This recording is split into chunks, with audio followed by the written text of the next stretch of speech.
ஆண்டவருடைய இனிய நாமத்தில் உங்களை சந்திப்பதில் மிக்க மகிழ்ச்சி அடைகின்றேன். நாம் இன்று தியானிக்க எடுத்திருக்கும் தலைப்பு நம்முடைய நல்ல மேய்ப்பர் இயேசு. தியான வசனம் யோவான் அதிகாரம் 10 வசனம் 11. நல்ல ஆயன் நானே, நல்ல ஆயர் ஆடுகளுக்காக தம் உயிரை கொடுப்பார். இந்த வசனத்தின் மூலமாக கடவுள் நமக்கு உணர்த்துவதை சிந்திப்போமா? கிறிஸ்துவுக்குள் பிரியமானவர்களே, இன்று நாம் தியானிக்கப் போகின்ற வசனம் யோவான் நற்செய்தி அதிகாரம் 10:11. ஒரு மேய்ப்பர் தனது ஆடுகளை மிகவும் நேசிக்கின்றார். ஒவ்வொரு ஆடுகளையும் அறிந்து வைத்திருக்கின்றார். ஒரு செம்மறி ஆடு வழி தவறும் போது தொலைந்த அந்த செம்மறியை தேடி கண்டுபிடித்து தன் மார்போடு அணைத்து வீட்டிற்கு எடுத்துச் செல்கின்றார். இறைவனும் நம்மை ஆடுகளாக தெரிந்து கொண்டுள்ளார். வேட்டையாடுகிற சாத்தானிடம் இருக்கின்ற ஆபத்தை அறியாத அப்பாவி மக்களாய் அவர் நம்மை எண்ணுகின்றார். ஒரு நல்ல மேய்ப்பர் ஆடுகளுக்காக தன் ஜீவனையே கொடுக்கின்றார். இயேசு கிறிஸ்துவும் நமக்காக தன் ஜீவனையே கொடுத்ததினால் அவர் நமக்கு நல்ல மேய்ப்பராக இருப்பார் என்று வாக்குறுதி அளிக்கின்றார். அவர் ஆடுகளை தண்ணீர் அண்டைக்கு வழிநடத்துகின்றார். ஆடுகள் சரியாக உறங்கி ஓய்வெடுக்காத ஒரு விலங்கு. ஆகவேதான் மேய்ப்பர் அவர்களை ஓய்வெடுக்கும்படியாக தண்ணீர் அண்டைக்கு அழைத்துச் செல்கின்றார்.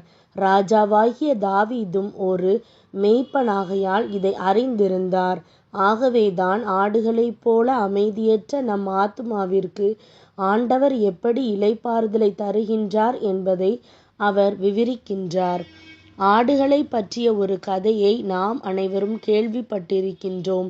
ஒரு முறை ஓநாய் ஒன்று நீண்ட காலமாக ஆட்டு மந்தையை சுற்றி திரிந்து கொண்டிருந்தது. ஓநாய் தன் ஆட்டுக்குட்டியை எடுத்துச் செல்வதை தடுக்கும்படி மேய்ப்பர் விழிப்புடன் பார்த்து கொண்டே இருந்தார். அதனால் ஓநாய் ஆடுகளுக்கு எந்த தீங்கும் இழைக்க முயற்சிக்கவில்லை. அதற்கு பதிலாக ஆடுகளை பராமரிக்க ஓநாய் தனக்கு உதவுவதாக மேய்ப்பர் எண்ணினார். கடைசியில் ஓநாயும் மேய்ப்பரும் நன்றாக பழகிவிட்டனர். ஓநாய் ஒரு பொல்லாத விலங்கு என்பதையே மறந்து போனார் அந்த மேய்ப்பர்.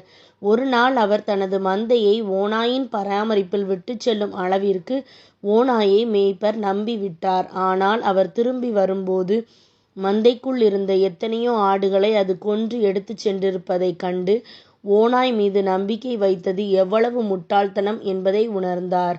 ஓநாய் எப்போதும் ஓநாய்தான் என்ற பாடத்தை மேய்ப்பர் கற்றுக்கொண்டார். பிரியமானவர்களே, இயேசு தன்னை ஒரு நல்ல மேய்ப்பராக ஒப்பிடுகின்றார்.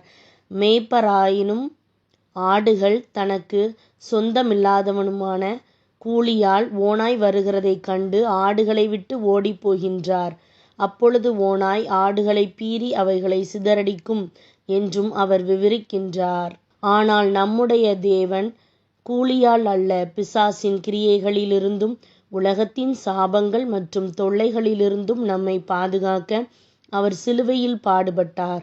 பிசாசின் கிரியைகளை அழிக்கும்படிக்கே இறைக்குமாரன் வெளிப்பட்டார். எனவே இன்றைக்கும் நீங்கள் எதை குறித்தும் அஞ்ச வேண்டியதில்லை. அவர் உங்களை தமது கண்ணின் மணியைப் போல பாதுகாப்பார் என்று கூறுகின்றார். உங்களுக்கு எதிராக உருவாகும் எந்த ஒரு ஆயுதமும் வாய்க்காது என்றும் அவர் வாக்களித்திருக்கின்றார். எந்த ஒரு தீங்கும் உங்களை நெருங்காது. எனவே இந்த வாக்குறுதிகளை பற்றிக்கொண்டு சமாதானமாய் இருங்கள்.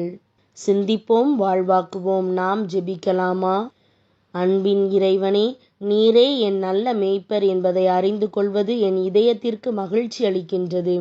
இந்த உண்மையான சத்தியத்தின் பக்கமாக என் கண்களை திருப்பியதற்காக நன்றி.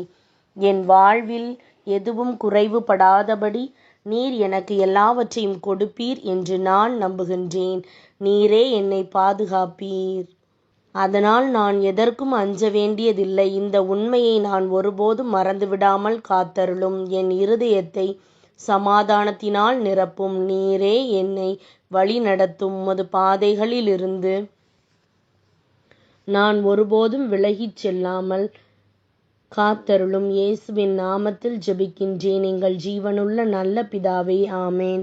இந்த நாள் விசுவாசத்தின் நாளாய் அமைவதாக. Praise the Lord.